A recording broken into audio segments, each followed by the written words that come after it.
குறைந்த விலை, நிறைந்த தரம். தங்கள் தேவைகள் அனைத்தும் ஒரே இடத்தில். ஜெயச்சந்திரன் டெக்ஸ்டைல்ஸ். திராவிடன் வரும்போது முதலாக பிராமணர் அல்லாத ஒரு இயக்கம் ஆரம்பித்தார். காங்கிரஸ்ல இருந்து பெரியார் வெளியேறி திரும்ப இவங்க கூட சிநேகிதம் ஏற்படுது. காஸ்மோபாலிட்டன் கிளப்ல சந்திப்பாங்க. Nair Natesan mister what mister. இப்போ திமுக செயல் திட்டம் மற்றவங்க படித்தாங்களும் படி என்கிட்ட காப்பி இருக்கு. அவர் செயல் திட்டத்தில் முதல்ல என்ன சொல்லுவாங்க, நாங்கள் உறுதிமொழிகளை கொடுத்தோம், சிங்கள அரசு எங்களுக்கு எதுவும் செய்யவில்லை, எங்களை புறக்கணிக்கிறது இன ரீதியாக என்ற அடிப்படையில் தமிழ் தேசியம் என்ற நிலையில் இனிமேல்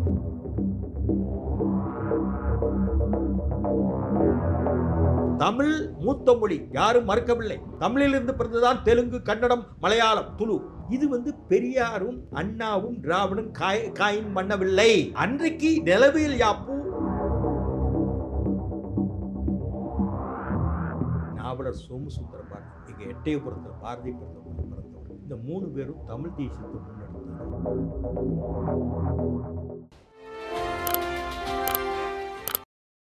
திராவிடமா தமிழ் தேசியமா அப்படிங்கிற ஒரு அரசியல் சர்ச்சையும் சும்மா போயிட்டு இருக்கு. திராவிடம்னா என்ன, தமிழ் தேசியம்னா என்ன? நாட்டின் விடுதலைக்கு முன்பு மன்னர் ஆட்சியில் பிரிட்டிஷ்காரங்க வந்தாங்க. பிரெஞ்சு காலனிகள் இருந்தது. பாண்டிச்சேரி, சந்திரநாகூர், காரைக்கால், அதே மாதிரி போர்த்துகீஸ் கோவா, மற்ற இடங்களில் பிரிட்டிஷ்காரங்க இருந்தாங்க. பிரிட்டிஷ்காரங்க இருக்கும் பொழுது 3 கவுன்சில் ஃபார்ம் பண்ணாங்க. 3 கவுன்சில். ஒன்று கல்கத்தாவில், அதான் எம்எல்சியா மேலவைன்னு, இந்த முதல்ல சட்டமன்றத்தில் மேலவை தான் வந்தது. அதே மாதிரி சென்னையில் ஒரு கவுன்சில், மக்களுடைய பிரதிநிதிகள், அதில் பிராமின்ஸும் இருந்தாங்க. அங்கே கல்கத்தாவிலையும் பிராமின்ஸ், சட்ட மேலவை, சட்டசபை கிடையாது, சட்ட மேலவை, எம்எல்சியா போனாங்க இல்லையா, அதுமாதிரி பாம்பேயில். இந்த 3 சேர்ந்து 3 ஹைகோர்ட்டுகள் ஃபார்ம் பண்ணாங்க. இது பெரிய வரலாறு. கல்கத்தாவில் ஒரு ஹைகோர்ட்டு, சென்னையில் ஒரு ஹைகோர்ட்டு, பம்பாயில் ஒரு ஹைகோர்ட்டு. அப்போ டெல்லி பிரபலியம் ஆகலை. இந்த 3 ஹைகோர்ட்டுக்கு இன்றைக்கும் சார்ட்டர்டு ஹைகோர்ட்டம்பாங்க. அரசாணை, ராணியின் முத்திரை வைத்த ஹைகோர்ட்டம்பாங்க. இந்த 3 ஹைகோர்ட். அதுக்கு பின்னாடி வந்து ஹைகோர்ட்டுக்கு ஒரு சில பவர்கள் கிடையாது, இவங்களுக்கு உண்டு. இந்த ஹைகோர்ட்டில் ஷெரீஃப்னு முன்னாடி ஒரு ஷெரீஃப்னு ஒருத்தர் போடுவாங்க இல்லையா, அவருக்கு அலுவலகமாகி அங்கே இருக்கும் ஹைகோர்ட்டில். இதுக்கு மேலே அப்பீல்னால் ஒரு அப்பீல் தான் இருக்கும். எல்பிஏ அப்பீல்னு கொண்டு வருவாங்க, லெட்டஸ்ட் பேட்டன்ட் அப்பீல். அப்பீலுக்கு மேலே அப்பீல், அது மேலே சுப்ரீம் கோர்ட் தான் போகணும் இருக்கு இல்லையா, இங்கேயே போட்டு அதுக்கு பிறகு சுப்ரீம் கோர்ட் போகலாம். இந்த 3 ஹைகோர்ட்டில் எல்பிஏ அப்பீல் உண்டு. இது வக்கீல்களுக்கே தெரியுமான்னு தெரியல. இப்படி மேலவையும் ஹைகோர்ட்டும் ஃபார்ம் பண்ணப்பட்டது. அப்படி ஃபார்ம் பண்ணப்பட்ட பொழுது அன்றைக்கு சென்னை ராஜதானி. சென்னை ராஜதானியில் ஜமீன்தார்கள் இருந்தாங்க. குறிப்பாக பொப்பிலி, பனகல் அன்னு ஆந்திராவில், அதே மாதிரி இங்கே முக்குளத்தோர், அதே மாதிரி படையாட்சிகள், வன்னியர்கள், இப்படி ஜமீன்கள் இருந்தாங்க. இந்த ஜமீன்களுக்கெல்லாம் ஒருங்கிணைந்து அன்றைக்கி சென்னை ராஜதானி, நான் சொன்னேன் இல்லையா, இன்றைக்குள்ள ஆந்திர பிரதேசம், சந்திரபாபு நாயுடு அமைச்சரவை இருக்கு இல்லையா, அங்கே ஸ்ரீகாக்குளம் ஒரிசாலிருந்து நம்ம இது வரைக்கும் திருநெல்வேலி, வள்ளியூர் வரைக்கும், அது மாதிரி மலபார், தேவிகுளம், பெருமேடு, ஒல்லேகால், கொடகு, இதெல்லாம் ஒரு.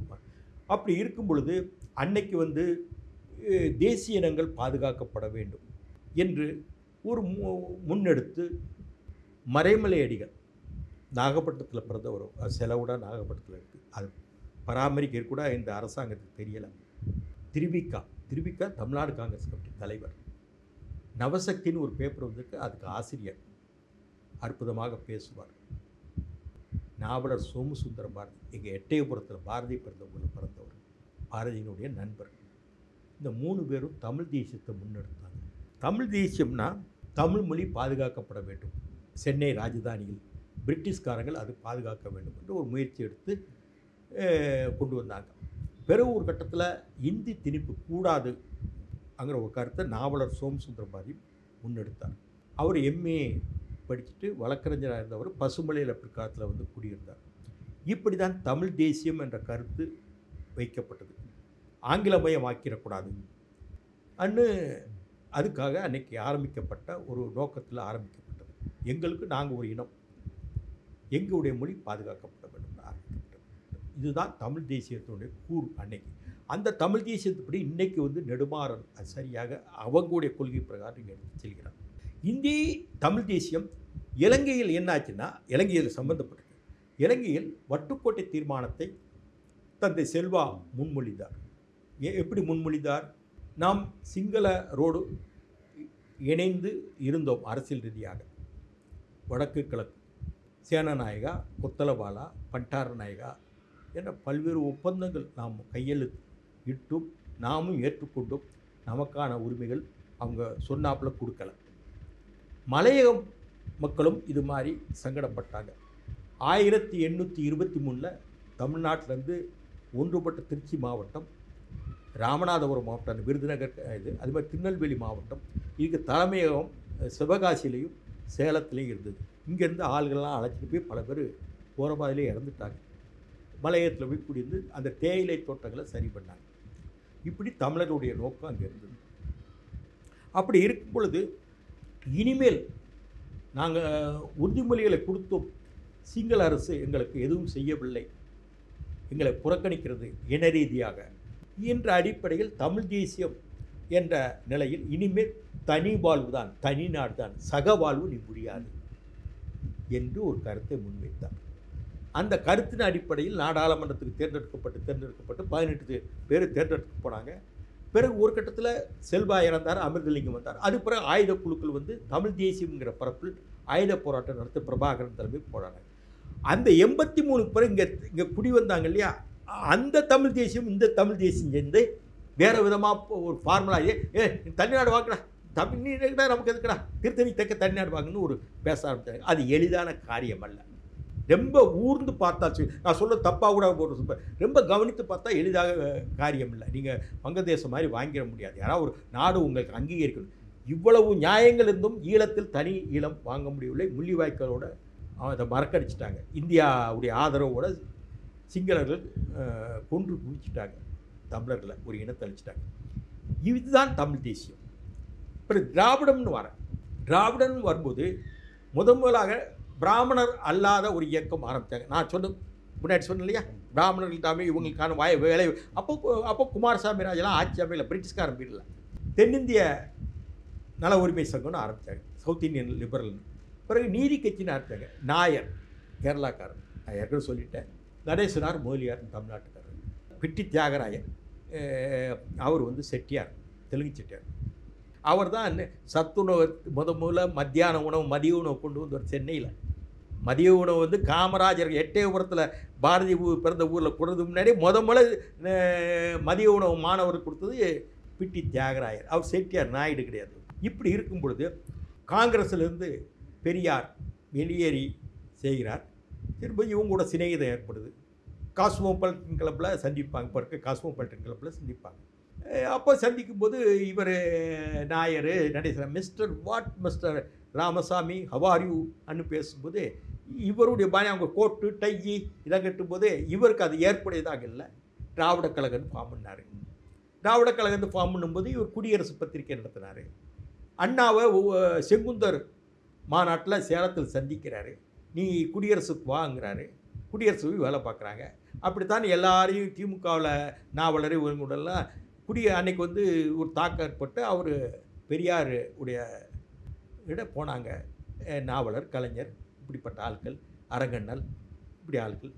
இன்றைக்கி அரங்கண்ணல்னு யாருக்கும் தெரியாது. என் வி நடராஜன் யாரும் தெரியாது. K.A. மதியழகன், கோவிந்தசாமி, உதயசூரியன் கொடுத்த கோவிந்தசாமி வன்னியர் இனத்தை தான் அவரை யாரும் தெரியாது. ஏன்னா இப்படி இருக்கும் பொழுது திராவிட கழகம் ஆரம்பிப்பார். திராவிட கழகம் ஆரம்பித்த பெரியார் தெலுங்கர் அல்ல, நாயுடு அல்ல, அவர் கன்னட நாயக்கர். இப்படி இருக்கும்போது அன்றைக்கி என்னன்னா, அன்றைக்கி சென்னை ராஜதானி தான். ஆந்திரா, நான் சொன்ன நிலவியல் யாப்பில் ஆந்திரா, இன்றைக்குள்ள ஆந்திர பிரதேசம், தெற்க திருநெல்வேலிக்கு மலபார், அந்த இருக்க எல்லைகள் சொன்ன இல்லையா, பாலக்காடு, அதே மாதிரி கர்நாடகத்தில் கொடகு, கொள்ளைகால் இதெல்லாம் இருந்தது, தென் கர்நாடகம். இப்படி இருக்கும் பொழுது அன்றைக்கி திராவிட கழகம்னு ஆரம்பிக்கும் போது ஒரு மாநிலம் சென்னை ராஜா. அப்போது இந்த ஆந்திராவையெல்லாம் இணைச்சி தான் அவங்க கொண்டு போகணும். இந்த திராவிட கழகத்தில் மாநாட்டில் சிறப்பு அழைப்பாளர்களாக பொப்பிலி, பனகல், அந்த ஜமீன்தாரெலாம் வந்தாங்க. அதே மாதிரி தமிழ்நாட்டு ஜமீன்தார்கள், முக்குளத்தூர் இனத்தை சேர்ந்தவர்கள், வன்னி இனத்தை சேர்ந்தவர்கள், இதெல்லாம் வந்து அதே மாதிரி கவுண்டர் வந்து வந்தாங்க. அப்போ மலையாளத்தில் ஜமீன்தார்கள் இருப்பாங்க இல்லையா, அவங்களும் நில உடைமைக்காரங்க வந்தாங்க. அப்போது கம்யூனிஸ்ட் கட்சியெல்லாம் அப்போ அங்கே பெருசாக வரல. அப்படி இருக்கும் பொழுது அன்னைக்கு பெரியார் வந்து திராவிட கழகம்னா இதெல்லாம் ஒரு பிரதேசம் நினச்சி தான் அதை ஆரம்பித்தார். இப்போ தமிழ் தேசியத்தை பற்றி விரிவாக சொல்லிட்டு இல்லையா, அந்த உடைய சூழ்நிலை அப்படி ஆரம்பிக்கும் போது பிறகு அண்ணா வந்து பெரியாரை விட்டு வெளியே போய் அதே திராவிட முன்னேற்ற கழகம்னு ராபின்சன் பார்க்கில் ஆரம்பிக்கிறார். கலைஞர் அந்த கூட்டத்துக்கு வரலன்னு நினைக்கிறேன். அப்போ ஆரம்பிப்பது அது திராவிடத்தை காயின் பண்ணுறாரு. அன்னைக்கும் என்னாச்சுன்னா இதே சென்னை ராஜதானி. இப்போ திமுக செயல் திட்டம் மற்றவங்க படித்தாங்களும் படி என்கிட்ட காப்பி இருக்குங்க. அவர் செயல் திட்டத்தில் முதல்ல என்ன சொல்லுவாங்க, தென் மாநிலங்கள் என்று சொல்லக்கூடிய அப்போவுமே அது எழுதும்போது இப்போ பதிவு பண்ணணுமே எலெக்ஷன் கமிஷனில் தமிழகம், ஆந்திரம், கர்நாடகம், கேரளம் என்ற மாநிலங்கள் உட்பட்ட சென்னை, அப்போ இது இப்போ சென்னை ராஜதானி எடுத்துட்டாங்க கமெண்ட் பண்ணி, இந்த சென்னை மாகாணத்துக்கு உட்பட்ட இந்த 4 பகுதிகளை சேர்ந்தோடு ஒரு கூட்டுறவு முறையோடு அரசியல் பணிகளை ஆற்றுவோம் அதுதான் துவக்குறாங்க. அன்னைக்கு நிலவியல் யாப்பு அப்படித்தான் இருந்தது. அப்படித்தான் திராவிடம் தமிழ் தேசியம். இன்னிப்பு இதை பேசணும் 5 மணி நேரத்துக்கு நான் பேசலாம். திராவிடம் என்பது சங்கராச்சாரியன்னு சொல்லப்பட்டது. அதே மாதிரி ராமானுஜர் திராவிட வேதம் 4000 திவ்ய பிரபந்தம், திருக்குளூர் பெண் பிள்ளை ரகசியம், ராமானுஜருக்கும் ஒரு பெண்மணிக்கும் நடந்த பெலாடு, தமிழ் பெலாடு, நாட்டுப்புறையல் ரீதியாக அன்றைக்கு உன்னுடைய வேதம் என்ன, என்னுடைய வேதம் திராவிட வேதம். திராவிட சிசு யார்? திருஞான சம்பந்தர். திருஞான சம்பந்தருடைய காலம் என்ன? ஆதிசங்கரே திராவிட சிசுன்னு ஒரு இடத்துல சொல்கிறாங்க. திராவிட சிசுன்னு தான் அண்ணா கொண்டு வரலையே, பெரியார் கொண்டு வரலையே, திராவிடம்னு இருக்கே இல்லையா. அதுக்கு பிறகு ரவீந்திரநாத் தாகூர் மனோன்மணியை கொண்டு வராங்க. அதுக்கு பிறகு தான் பெரியாரும் அண்ணாவும் திராவிடம்னு சொல்கிறாங்க. ரவீந்திரநாத் தாகூர், கால்டுவெல் போப், மனோன்மணிய சுந்தரனார், இவங்க செகண்ட்.